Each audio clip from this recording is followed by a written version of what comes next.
So hey, we made a thing.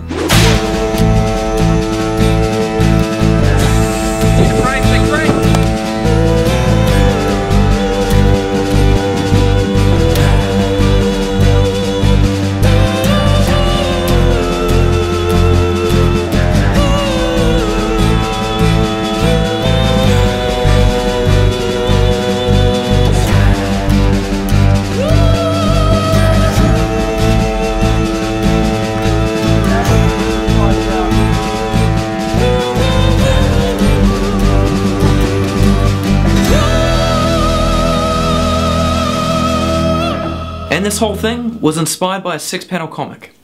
See, I've been a fan of Cyanide and Happiness for years, and when my awesome girlfriend got me this from Armageddon last year, an idea sort of formed in the back of my mind to turn it into a YouTube short. So before long, and with the help of some writers far more talented than myself, we managed to take this 6-panel webcomic and adapt it into a full screenplay. The actual script took several forms, from a very basic 30-second piece that then evolved into a full 5-minute epic, filled with chase scenes, horses, gunfights, damsels in distress, and roguish heroes in the wild western wastelands. Yeah, that's a thing. Finally, we settled on a script that stayed true enough to the original, while still containing enough action and build up to the pun at the very end. Once finished, I approached Melvin with a copy of the screenplay and an explanation of what we wanted to do. And he loved it. He just told us to run with it, provided there was a whip crack. It was like a quid pro quo. And there was. Cheers, Matt.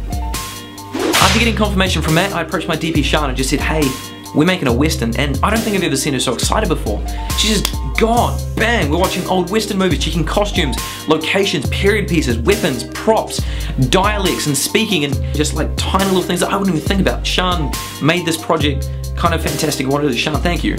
You made it kind of really good.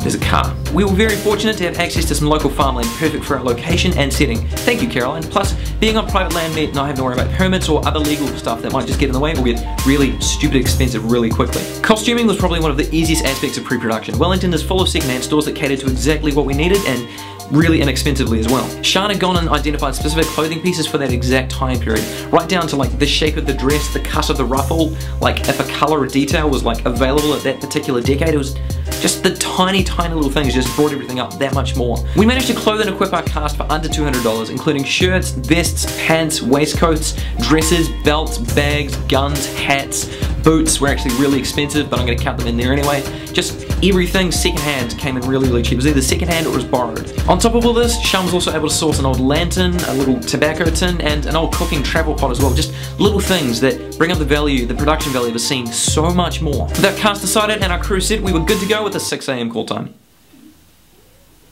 Mornings, man. Don't do mornings. Upon arrival, Chloe and Beth took our talent and made them pretty, while the rest of us grabbed some gear and started heading up the hill. Now, for the first time, I was working with First AD, and oh my god, First ADs make things so much easier. Just being able to focus on talent while they take care of everything else for you is a godsend. I can't.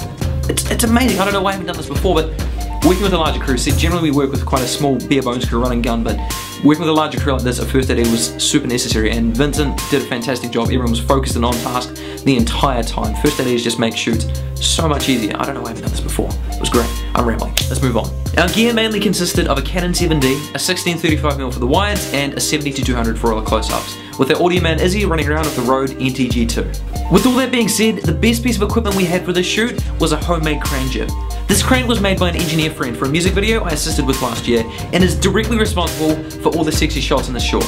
Like this one, or this one, or this one. All in all, it was a very successful shoot. Despite the odd lost hat or trip up, we were able to cruise through the shot list relatively quickly thanks to extensive planning, scouting, and organisation the week before. Eventually, however, the weather did start to pack in and the wind picked up to about 50 kilometers an hour. Plus, being on top of a hill left us pretty exposed to the elements, with our lead actress taking the brunt of it in a thin prayer dress. Caroline, you're a trooper. Nevertheless, we made the best out of a crappy situation. Get it? Because it's carpet. Just kidding.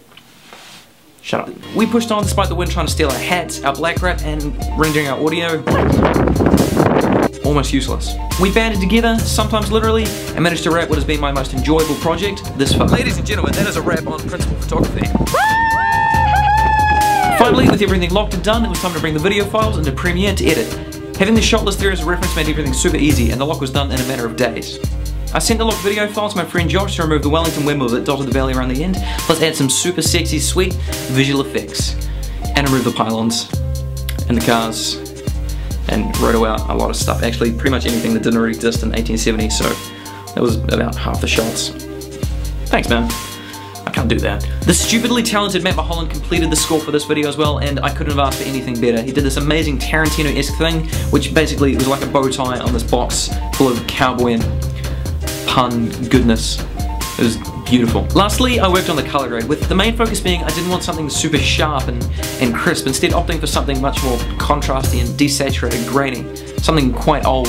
I also removed a lot of the green out of the picture, so we're left with that sort of drier, almost redder sort of tinge throughout the entire piece. This sort of made it look, in my opinion, a lot more like the Old West and less like a sheep paddock in Wellington, New Zealand. And then I press render.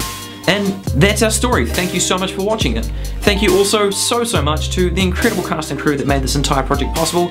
Thank you, Matt Melvin, for, you know, letting us run with your idea and molding it into something else completely. And just thank you again for watching. If you haven't seen it yet, here's a link right here. Thanks again for watching. There's a full list of credits, everyone involved down below. Thanks again, guys, and yeah, I'll see you next time. Cheers.